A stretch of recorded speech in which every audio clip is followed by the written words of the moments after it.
اعوذ باللہ من الشیطان الرجیم بسم اللہ الرحمن الرحیم۔ سورۃ البقرہ آیت نمبر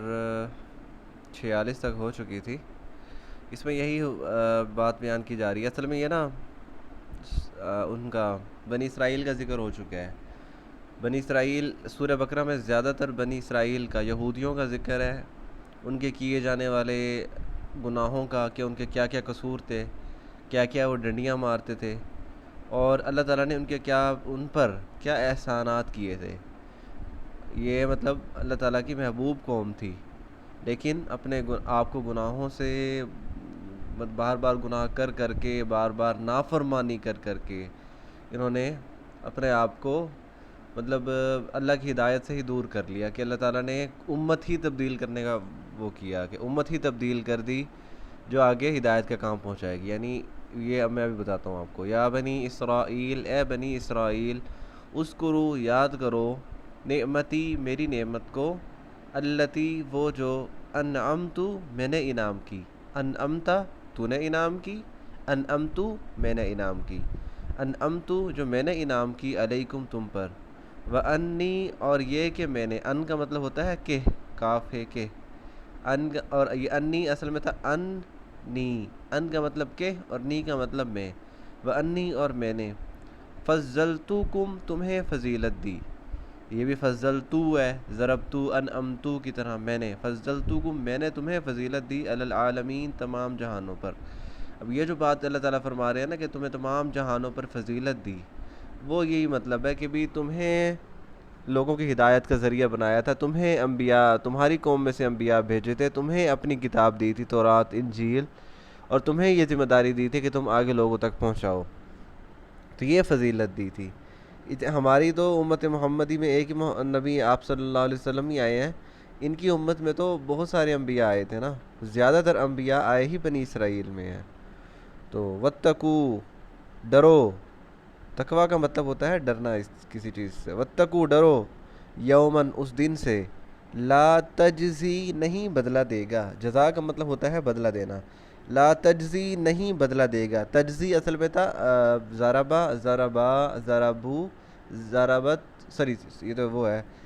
یضربو یضربان یضربون تضریبو، وہ ایک مؤنث مارتی ہے، تو تجزی وہ ایک مؤنث بدلہ دیتی ہے، چونکہ اگر نفس آ رہا ہے نا، نفس عربی میں مؤنث ہے، تو لا تجزی نفسن کو ہی بدلہ نہیں دے گا، ان نفسن کسی کو بھی، شیئن کچھ بھی، کوئی بھی نفس کسی کو کوئی بدلہ نہیں دے گا، ولا یقبلو اور نہ ہی قبول کی جائے گی، یقبلو یہ پیسیو وائس ہے، قبول کیا جانا، یقبل منہا نہ ہی اس سے کوئی چیز قبول کی جائے گی، شفاعت کوئی شفاعت، ولا یؤخذ اور نہ اخذ کیا جائے گا، اخذ کرنے کا مطلب ہوتا ہے لینا، جب ہم کہتے ہیں کیا نتیجہ اخذ کیا ہے، یعنی کیا نتیجہ لیا ہے، تو ولا یؤخذ منہا نہ ہی اس سے لیا جائے گا، عدل، عدل کا مطلب ہوتا ہے برابری، بھی کسی چیز کے برابر کوئی چیز ہو، اسی سے اس کا مفہوم نکلا ہے فدیہ۔ فدیہ کا مطلب ہوتا ہے کسی کو کوئی پیسے دے کے آزاد کروانا۔ جب ہم کسی کو کوئی پیسے دے کے آزاد کرواتے ہیں تو اس کا مطلب یہ ہے جتنی ہم نے رقم دی ہے نا، وہ اسی بندے کی قیمت ہے، یعنی اس کے برابر کی چیز ہے۔ جیسے اگر کوئی سردار ہے تو زیادہ رقم دیتے ہیں کیونکہ سردار کی ویلیو زیادہ ہے، یعنی فدیے کا مطلب ہوتا ہے اس کے برابر، اس انسان کی قیمت کے برابر جو رقم دینا۔ تو عدل کا مطلب ایک تو عدل و انصاف بھی ہے، برابری، اور ایک عدل کا مطلب ہوتا ہے فدیہ، یعنی کسی کے برابر دینا۔ تو یہاں پہ مطلب ہے فدیہ، ولا ہم اور نہ ہی وہ لوگ ینصرون مدد کیے جائیں گے، اور نہ ہی وہ لوگ مدد کیے جائیں گے۔ اس آیت میں اللہ تعالیٰ نے یہ یہودیوں کا بھی یہ مسئلہ تھا کہ وہ سمجھتے تھے ہم انبیاء کی اولاد ہیں، اور تو انبیاء جو ہیں ہمارے باپ دادا ہماری سفارشیں کریں گے، تو وہ بھی یہ غلط سمجھتے تھے۔ اللہ تعالیٰ نے اس آیات میں اس کی بھی نفی کر دی ہے۔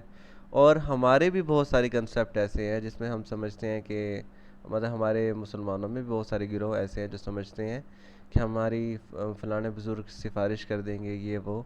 ایک تو سفارش کرنا اتنا آسان نہیں ہے، کوئی بھی ایسے آگے سفارش نہیں کر سکتا اس کی، اللہ تعالیٰ جسے اجازت دیں گے وہی سفارش کرے گا، وقال ثوابا، یہ بھی اللہ تعالیٰ نے قرآن میں فرمایا، اور وہ بھی کوئی سچ بات کہے گا، کوئی